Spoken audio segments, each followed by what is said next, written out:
สวัสดีครับมาถึง EP ที่114แล้วนะครับผม EP ที่114นี้เรามาทำบัตรเพื่อจะได้เอาไปทำเป็นริบบิ้นอย่างนี้กันดีกว่าครับผมนี่ครับเราก็วาดอย่างนี้ได้เลยครับทำยังไงนั้นเราไปเริ่มกันเลยดีกว่าครับผมเริ่มแรกนะครับผมเรามาที่เครื่องมือ Line Segment Tool นี้นะครับผมก็ลากเส้นตรงมาได้เลยครับความยาวนี้ขนาดเท่าไหร่ก็ได้นะครับแล้วแต่ความชอบของเราตอนนี้ผมก็ลากเส้นมาแล้วนะครับผมจากนั้นให้มาที่แถบเครื่องมือเอฟเฟกต์นี้นะครับมาที่คำสั่ง distort and transform แล้วก็มาที่คำสั่ง zigzag นี้นะครับที่คำสั่ง zigzag นี้ตรงด้านบนเนี่ยเดี๋ยวเรามาปรับอีกทีด้านล่างตรงนี้นะครับเป็นที่1นะครับเพื่อจะให้ได้อยู่ในลักษณะนี้นะครับตรงนี้ก็ปรับเป็นสมูทนะครับ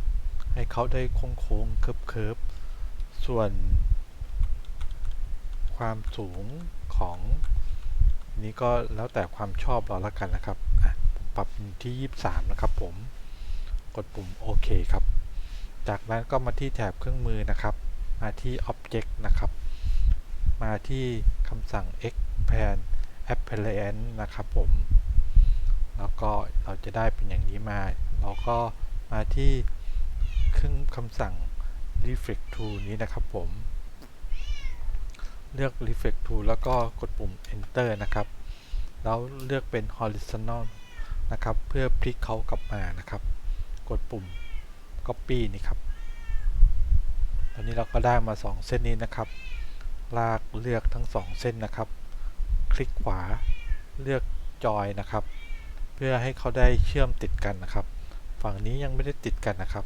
แล้วก็เลือกอีกครั้งแล้วก็คลิกขวาเลือกจอยครับตอนนี้เราก็ได้เป็นอย่างนี้มาแล้วนะครับก็สวัปเขานะครับสวัปสีให้เป็นอย่างนี้ดีกว่าครับมาที่ Panel Pathfinder นี้นะครับผมมาเลือกที่ Device นี้นะครับผมคลิกเลือกเพื่อให้เขาได้ตัดกันนะครับแล้วก็มาที่ลูกศรสีขาวนะครับ Direct Selection Tool นะครับผมเปลี่ยนสีตรงนี้นะครับกับตรงนี้นะครับให้เป็นสีที่จางลงมาจากตรงนี้หน่อยนะครับเพื่อให้ดูเป็นเงานะครับตอนนี้ก็ได้มาอย่างนี้แล้วนะครับผมแล้วคราวนี้ก็จะมาที่ Panel Blood นี้นะครับผมอันนี้เป็นของเก่าที่ทำไว้นะครับมาที่นี่ครับเลือก New Blood นี้นะครับแล้วเลือกตรงนี้จะเป็น Art Blood นะครับผม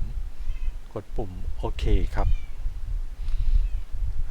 เราก็จะได้เป็นอย่างนี้เปลี่ยนชื่อเขาก่อนนะครับเป็น Ribbon 01แล้วกันนะครับแล้วตรงนี้เมธอดเลือกเป็นตินนี่นะครับเพื่อเวลาเปลี่ยนสีตรงบัตรเราเขาก็จะได้เปลี่ยนสีไปตามเราเลยนะครับคราวนี้ก็จะทำการกดปุ่ม Alternate ค้างไว้นะครับแล้วก็ลากเขาลงมานะครับเพื่อทำการ Duplicate ทำซ้ำเขาอีกอันหนึ่งนะครับเลือกเป็น Direct Selection Tool นี้อีกครั้งนะครับเลือกฝั่งนี้นะครับทำการลบเขาออกไปได้เลยครับเรามาที่ New บัตรนี้อีกครั้งนะครับเลือกเป็น Art บัตรนะครับกดปุ่มโอเคทำเหมือนเดิมครับตัวนี้ก็เลือกเป็นติ้นนี้นะครับแล้วก็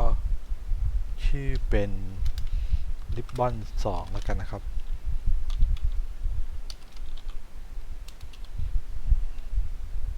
ได้ก็กดปุ่มโอเคครับผมตอนนี้บัตรของเราที่สำหรับจะทำเป็นริบบิ้นก็พร้อมแล้วนะครับผมตรงนี้เราเลือกเป็น สีส้มนี้ดีกว่านะครับสลับสีเขาครับผมแล้วเลือกเครื่องมือบัตรนี้ได้เลยครับเป็นบัตร to เนี่ยนะครับมาเลือกบัตรที่เราเพิ่งสร้างไปเป็นริบบอน1นะครับลองลากดูก่อนนะครับนี่คือที่เราเพิ่งสร้างไปแล้วก็นี่เป็นเพนริบบอนอันหนึ่งไงบ้างครับผมเราก็วาดเป็นรูปริบบิ้นไปเลยครับเอาแบบข้างหน้าที่เราวาดไปเมื่อกี้ก็ได้ครับ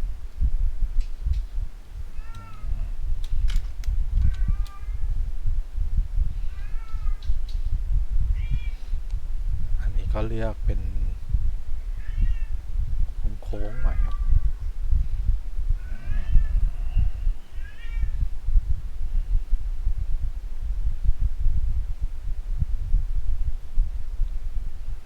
ลากเส้นตรงมาเลยครับ